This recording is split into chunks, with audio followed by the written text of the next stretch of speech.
ஓம் ஸ்ரீ வராகிதாயே போற்றி. என் அன்பு குழந்தையே, இன்று இரவுக்குள்ளாகவே நான் சொல்ல வந்த இந்த அவசர செய்தியை நீ கேட்டுவிட்டால் உன் ஆபத்து காலத்தை எல்லாம் முடித்து வைத்து உனக்கான சந்தோஷம் தரக்கூடிய விஷயங்களையும் நான் நடத்தி முடித்து விடுவேன் என் செல்லமே. எப்போதும் எல்லா மனிதர்களுடைய வாழ்க்கையிலும் பிரச்சனைகளும் கஷ்டங்களும் ஆபத்துகளும் வந்து கொண்டுதான் இருக்கும். ஆனால் எதையும் நீ கண்டுகொள்ளாமல் கடந்து போக தயாராக இருந்தால் அத்தனையும் உனக்காக உன் வராகியம்மா நான் முறியடிப்பேன் அல்லவா? இப்போது கூட உன் வாழ்வில் உனக்கான கெட்டதை நடத்தி கொடுக்க தயாராக ஒரு சிலர் திட்டமிட்டு வைத்திருந்ததால் தான் உனக்கான மிகப்பெரிய ஆபத்து உன்னை நெருங்கி வர தயாராக இருந்தது. ஆனால் இந்த வராகியம்மா அது எல்லாவற்றையும் சரி செய்து குறைத்து மறைத்து உன்னை மீட்டெடுத்து உனக்கான சந்தோஷத்தையும் கொடுப்பதற்காக தயாராகிவிட்டேன். அதனால்தான் இன்று இரவு 12 மணிக்குள்ளாகவே நீ இதை கேட்டுவிட வேண்டும் என நான் ஆசைப்பட்டேன். நீ எதை நினைத்தும் கலங்க வேண்டாம் என் செல்லமே. மனசாட்சிப்படி உண்மையான நேர்மையான எல்லாருக்கும் நல்லது நினைக்கக்கூடிய நல்ல பிள்ளையாக நீ இருக்கிறாய் அல்லவா? அதுவே போதும். மகான் போல வாழ வேண்டும் என எந்த அவசியமும் இல்லை. உண்மையும் நேர்மையும் உனது சொத்தாக இருக்கும்போது நிச்சயம் மகிழ்ச்சியும் வெற்றியும் கூட உன் சொத்தாக மாறும்படி என்னால் அற்புதங்களை நிகழ்த்த முடியும் என் செல்லமே. எல்லா விஷயங்களையும் என்னால் செய்ய முடியும் என எல்லாவற்றையும் எதிர்கொள்ள தயாராகவும் நம்பிக்கையோடும் தானே நீ இருக்கிறாய். என்னால் எதையும் செய்ய முடியும் என உறுதியோடு நீ இருக்கும்போது உன்னை ஒரு நாளும் வருத்தப்பட நான் விடமாட்டேன். எல்லாவற்றையும் உனக்காக நல்லபடியாய் நடத்தி முடித்து நீ எதிர்பார்க்கும் சந்தோஷத்தையும் வெற்றியையும் கூட உன்வசமாக நான் மாற்றியமைக்க தயாராகத்தான் வந்துள்ளேன் என் செல்லமே. வேடிக்கை பார்ப்பவர்கள் என்ன நினைப்பார்கள் என்று நினைப்பது மிகப்பெரிய முட்டாள்தனம். யார் என்ன நினைத்தால் என்ன? அவரவர்கள் வாழ்க்கையிலேயே 1000 ஓட்டைகளும் 1000 பிரச்சனைகளும் இருக்கிறது. அதையெல்லாம் விட்டுவிட்டு உன் வாழ்க்கையை பார்த்து யோசித்து அதை பற்றி பின்னால் புறம் பேசி அவர்கள் என்ன சாதித்து விட போகிறார்கள்? அப்படி மற்றவர் கதையை பேசக்கூடிய முட்டாள்களை பற்றி யோசித்து உன் நேரங்காலத்தை நீ வீணாக்க வேண்டாம். அவர்களால் உனக்கு எந்த பயனும் இல்லை என் செல்லமே. வாழ்ந்தோம் வீழ்ந்தோம் என்று இருக்கக்கூடாது. கீழே விழுந்தாலும் நான் எழுந்து நிற்பேன்.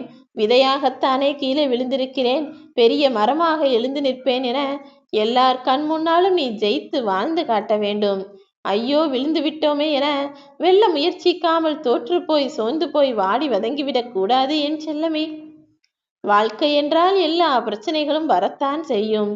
எல்லா கஷ்டங்களும் எல்லா கவலைகளும் எல்லா மனிதர்களுடைய வாழ்க்கையிலும் வந்து போகத்தான் செய்யும். எல்லாருக்குமே அழகான ஆடம்பரமான வாழ்க்கை அமைவதில்லை அல்லவா? ஆனால் நீ உனக்கு அமைந்த வாழ்க்கையை அழகாய் மாற்றிக்கொள்ள முடியும். தன் மீது நம்பிக்கை இல்லாதவன்தான் அடுத்தவனின் வாழ்க்கையை பார்த்து அடுத்தவனின் வெற்றியை பார்த்து பொறாமைப்படுவான். என் அன்பு பிள்ளையே, உன் மீது உனக்கு தன்னம்பிக்கை இருக்கிறது. நீ மற்றவர்களை விட ஜெயித்து காட்ட வேண்டும் என்ற வைராகியத்தை உனக்குள் சுமந்திருக்கிறாய். அப்படி இருக்கும்போது எப்படி வெற்றி உனக்கு வராமல் போய்விடும்?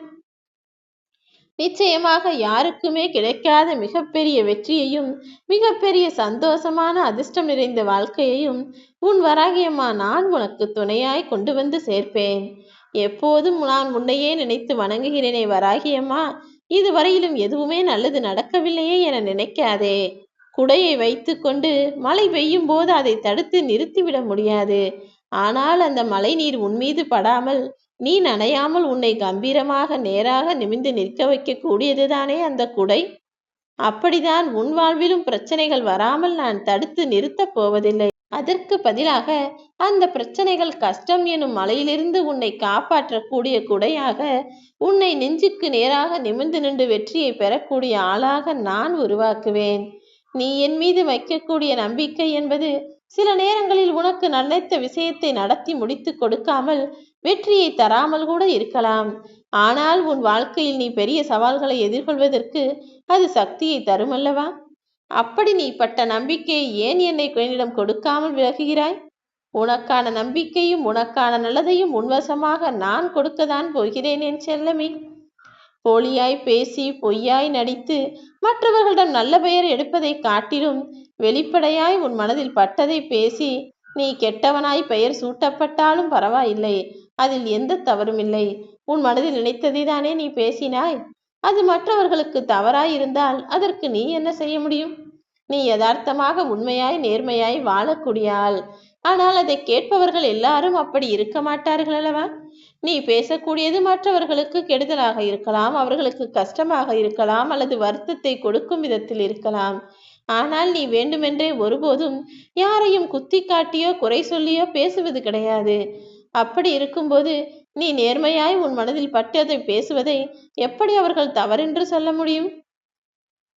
விரக்தியாய் உன் வாழ்க்கையை நீ வாழ்ந்து கொண்டிருக்கும் போது எப்படியாவது உன்னை அழித்து வீழ்த்திவிட வேண்டும் என விரோதிகள் வியூகம் அமைத்ததால் தான் அதிலிருந்து உன்னை காப்பாற்ற நான் ஓடி வந்தேன்.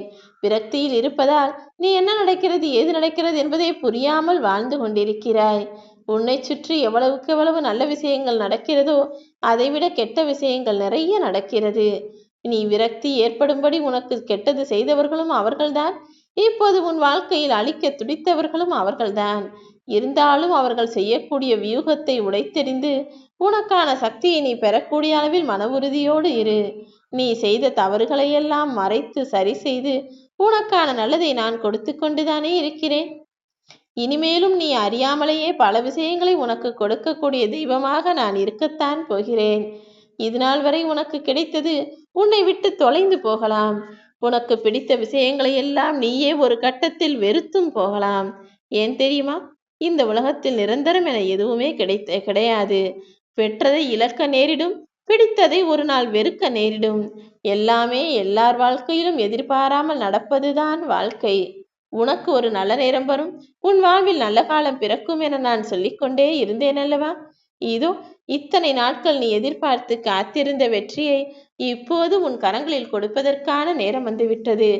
அமைதியோடும் நம்பிக்கையோடும் துணிவோடும் காத்திரு என் செல்லமே. உனக்கான நல்ல நேரத்தை உன் கைகளில் ஒப்படைத்து நீ எதிர்பார்க்கக்கூடிய நல்ல விஷயங்களையும் நான் முடித்து கொடுப்பேன். ஒருவர் உன்னை விட கீழ்நிலையில் இருந்தாலும் சரி, அல்லது எதுவுமே இல்லாமல் இருந்தாலும் சரி, ஒருபோதும் அவர்களை ஏளனம் செய்யாதே. ஏனெனில் காலம் எப்போது எப்படி மாறும் என எவருக்கும் தெரியாதுதானே. உன்னை விட இப்போது கீழ்நிலையில் இருப்பவராய் நீ நினைத்து கொண்டிருப்பவர் நாளையே கூட மேல்நிலைக்கு வரும்படி என்னால் செய்ய முடியும். இன்று மற்றவர்களை விட அதிக கஷ்டத்தை அனுபவித்து எல்லார் முன்னாலும் அவமானப்பட்டு நின்று கொண்டிருக்கும் நீ நாளையே ஜெயித்து வெற்றிகரமான உயர்ந்த இடத்தை பெறும்படியும் உனக்கான உயர்வான வாழ்க்கையை வாழும்படியும் கூட நான் செய்யத்தான் போகிறேன். இனிமேல் உனக்கான விஷயங்கள் எல்லாம் நல்ல விதமாகத்தான் நடக்கும் என் செல்லமே. முகம் தெரியாத யாரோ ஒருவர் எதையோ சொன்னார் என்றால் அதை முழுவதுமாக நம்பி அவருடைய கருத்தையும் ஏற்றுக்கொள்கிறாய். ஆனால் உனக்கு நன்றாய் முகம் தெரிந்த ஒருவர், உனக்கான உறவினர், உனக்கான பெற்றவர்கள் ஏதாவது ஒன்றை சொன்னால் மட்டும் ஏன் அவர்கள் கருத்தை ஏற்க மறுக்கிறாய்? பழக பழக பாலும் புளிக்கும் என்பது போல தெரிந்தவர்களும் பார்த்தவர்களும் ஏதாவது சொன்னால் அது பெரிதாக உனக்கு தோன்றுவதே கிடையாது. ஆனால் நேற்று வந்தவர் புதிதாய் வந்தவரும் யாரோ ஏதோ சொன்னார்கள் என்றால் உடனே அதை பெரிதாய் நினைத்து அதற்கு உச்சபட்ச மரியாதையும் கொடுக்கிற. யார் என்ன சொன்னாலும் அதை யோசித்து புரிந்து நடந்து கொள். ஓம் ஸ்ரீ வராகிதாயே போற்றி.